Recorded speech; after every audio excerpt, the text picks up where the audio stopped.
15 વર્ષથી પાલેજમાં જૂના અને જાણીતા computer, laptop, CCTV camera service, printer repairing તેમજ નવા અને જૂના કોમ્પ્યુટર લે વેચ કરનાર. એડમિશન ફોર્મ તેમજ તમામ સરકારી ફોર્મ ઓનલાઈન ભરી આપવામાં આવશે.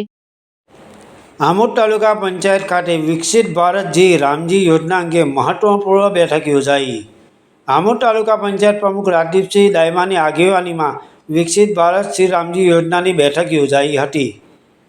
આમોદ તાલુકા પંચાયતના હોલ ખાતે વિકસિત ભારતજી રામજી યોજનાની મુખ્ય વિશેષતાઓ અંગે મહત્વપૂર્ણ માર્ગદર્શન બેઠક યોજાઈ હતી. તાલુકાના તમામ સરપંચો અને તલાટીઓને ઉપસ્થિત રાખી યોજનાના અસરકારક અમલીકરણ અંગે વિસ્તૃત માહિતી આપવામાં આવી હતી. 125 દિવસની રોજગાર ગેરંટી, બેરોજગાર અને જરૂરિયાતમંદ લોકોને રોજગારીની વધુ તક મળે તે માટે મહત્વપૂર્ણ જોગવાઈ કરવામાં આવી છે. સમયસર વેતનની ચૂકવણી, શ્રમિકોને તેઓના કામનું વેતન સમયસર મળે અને ચૂકવણીમાં વિલંબ થાય તો વળતરની જોગવાઈ અંગે પણ માર્ગદર્શન આપવામાં આવ્યું હતું. ગ્રામસભાની મહત્વપૂર્ણ ભૂમિકા. ગ્રામસભા દ્વારા વિકસિત ગ્રામ પંચાયત યોજના તૈયાર કરી ગામના વિકાસના કામોને યોગ્ય દિશા આપવાની વ્યવસ્થા, તમામ યોજનાઓનું સંકલન, ગ્રામ્ય વિકાસ સાથે જોડાયેલી વિવિધ યોજનાઓને એકસાથે જોડીને ગામના સર્વાંગી વિકાસને ગતિ આપવાનો પ્રયાસ. ટેકનોલોજી દ્વારા સશક્તિકરણ. આધુનિક ટેકનોલોજીના ઉપયોગથી યોજનાના અમલીકરણમાં પારદર્શિતા, ઝડપ અને જવાબદારી વધારવા ઉપર ભાર મૂકવામાં આવ્યો હતો.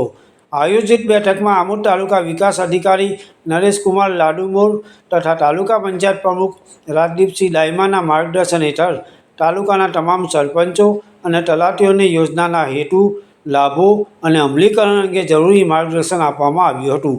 ગામના વિકાસથી વિકસિત ભારતના સંકલ્પને સાકાર કરવા ગ્રામ્ય સ્તરે આયોજનબદ્ધ વિકાસ અને રોજગારને વધુ મજબૂત બનાવવાનો પ્રયાસ કરવામાં આવ્યો હતો. પાલેજ ટાઈમ્સ, ભરૂચ. માતરમ, ભારત માતા કી જય. આજરોજ તાલુકા પંચાયત આમોદ ખાતે વીબીજી રામજી અધિનિયમ એક્ટ હેઠળ આજે અહીંયા સુંદર સભાનું આયોજન કરવામાં આવ્યું હતું. એમાં તાલુકાના તલાટી મિત્રો અને સરપંચ મિત્રો અને તાલુકાના ચૂંટાયેલા સભ્યશ્રીઓ અહીંયા હાજર રહ્યા. એમાં એપીઓ અને ટીડીઓ દ્વારા સુંદર એનું જોગવાઈ, કાયદાની જોગવાઈ ને એમની સુંદર માહિતી આપવામાં આવી. એમાં પહેલાં મનરેગામાં જે હતી એના કરતાં પહેલાં 100 દિવસની રોજગારી હતી, એમાં 125 દિવસ કરવામાં આવ્યા અને ચૂકવણીમાં પણ ફાસ્ટ કરવામાં આવ્યું અને બેરોજગારી ભથ્થાની પણ અહીંયા જોગવાઈ કરવામાં આવી છે. એ માટે સરકાર ગુજરાતના વિકાસ માટે જે યોજનાઓ આપી રહી છે એમાં ગુજરાતશ્રીનો અને ભારત સરકારનો હું ખૂબ ખૂબ આભાર માનું છું. નમસ્કાર. આજરોજ તારીખ 5 ઓગસ્ટ 2026ના રોજ સવારે 11:30 કલાકે તાલુકા પંચાયત આમોદ ખાતે માનનીય તાલુકા પંચાયત પ્રમુખશ્રીના અધ્યક્ષ સ્થાને વીબીજી રામજી અધિનિયમ અંતર્ગત એક કાર્યશાળાનું આયોજન કરવામાં આવ્યું, જેમાં ગ્રામ પંચાયતના તલાટી કમ મંત્રીશ્રીઓ, ગ્રામ પંચાયતના ચૂંટાયેલા સદસ્યશ્રીઓ, સરપંચશ્રીઓ તેમજ તાલુકા પંચાયતના સદસ્યશ્રીઓ, તાલુકા પંચાયતના પ્રમુખ સાહેબ, ઉપપ્રમુખશ્રી તેમજ બધા જ પદાધિકારીઓ દ્વારા કાર્યશાળામાં ભાગ લેવામાં આવ્યો.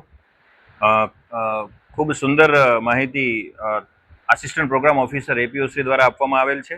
તેમજ કાર્યક્રમના અંતે પ્રશ્નોત્તરી અને ચર્ચા વિચારણા દ્વારા જે કાંઈ પણ એમના પ્રશ્નો છે એમનું સમાધાન પણ કરવામાં આવ્યું હતું અને એકંદરે ખૂબ સુંદર આ કાર્યશાળાનું આયોજન કરવામાં આવ્યું હતું. એ બદલ હું તાલુકા પંચાયત પરિવારનો આભાર વ્યક્ત કરું છું.